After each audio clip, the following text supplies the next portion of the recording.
We're going to look at partial derivatives of functions of more than one variable.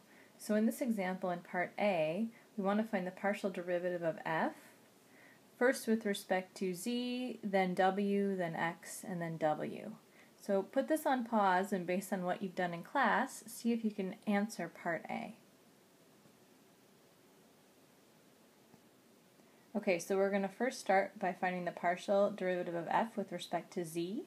And to do that, I want you to think of all the other variables as constants. So I want you to freeze x, y, and w in your mind. So if we think of x as a constant, we get to the first term, x squared times z. If I take the partial derivative with respect to z, I'm just going to get x squared. And then if I get to the next term, this e to the y plus wx, that doesn't have z in it anywhere. So I'm thinking of that as the entire thing as being a constant. The derivative of a constant is just 0. And now I'm going to take the derivative of this last term just with respect to z. I'm thinking of x and w again as constant. And so I'm just going to be left with x times w squared. Okay, and now we're going to go to the next step. So now we need to find the partial derivative. We're going to start with what we have, partial derivative with respect to z, and now we're going to take the partial derivative of this with respect to w. Okay, now we're going to look at this, and we're going to freeze all of the variables except for w, and take the derivative with respect to w.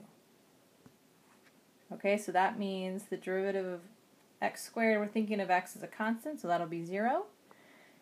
And then here we take this derivative of x w squared with respect to w, we're going to get 2xw. Okay, now we're going to continue on with the next partial derivative. So we're going to start with what we have, zw, and now take the derivative with respect to x. So now we're thinking of w as a constant and differentiating with respect to x. So that's just going to give us 2w, and then we're finally down to our last step. So we're going to take what we have, cwx, and now take the partial derivative with respect to w. So now I'm looking at this piece and just taking the derivative with respect to w, and I'm just going to end up with 2. Okay, now I want you to put it on pause. Before you try part B, I want to point out that we can extend Clairaut's theorem. So as long as all of the mixed partial derivatives are continuous, you can rearrange the order as much as you want. i.e., what we just found, we could have started with a different order. We could have done the derivative with respect to x first, and then done w twice, and then done z. Or we could have done the derivative with respect to w first, and then x, wz, etc. This is true if all these mixed partial derivatives are continuous. So in this case, the order that we did was just fine. But in part B, I want to challenge you to see if there's an order that you can evaluate this partial derivative with that's going to be fastest using the extension of Clairaut's theorem. Okay, so go ahead and give part B a try and put this on pause. Okay, so I want you to notice, to find part B, we can start right away, and we could start with the partial derivative of f with respect to x. That'd be fine.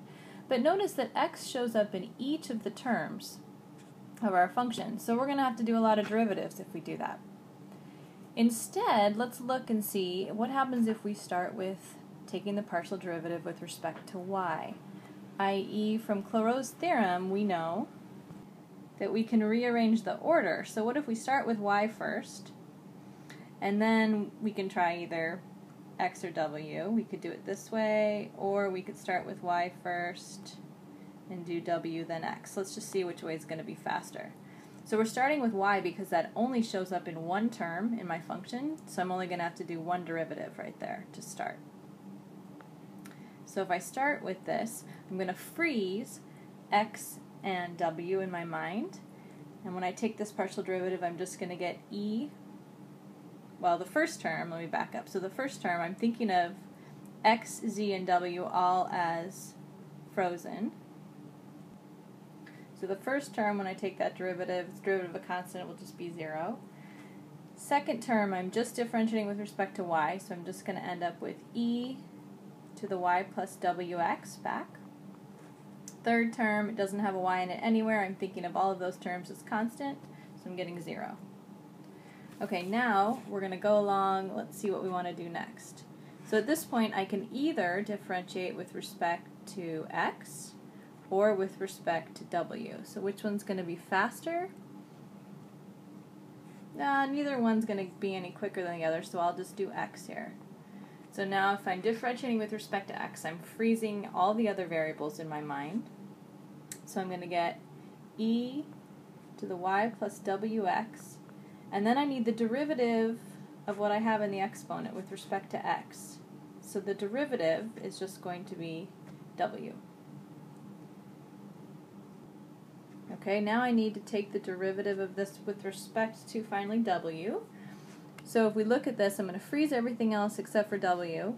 We're going to have to use the product rule in order to evaluate this. So I'm going to have derivative of the first times the second.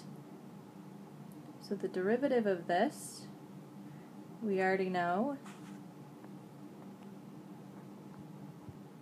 This time I'm going to have it multiplied by x because I'm taking the derivative with respect to w. So that's the derivative of my first term with respect to w, and then I need to multiply it by my second term. And now I'm going to take the first term times the derivative of the second term with respect to w, which is just going to be 1. So this is just the product rule here.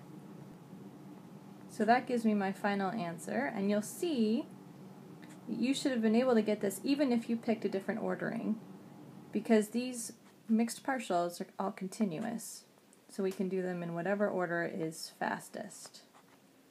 Okay, and that's the end.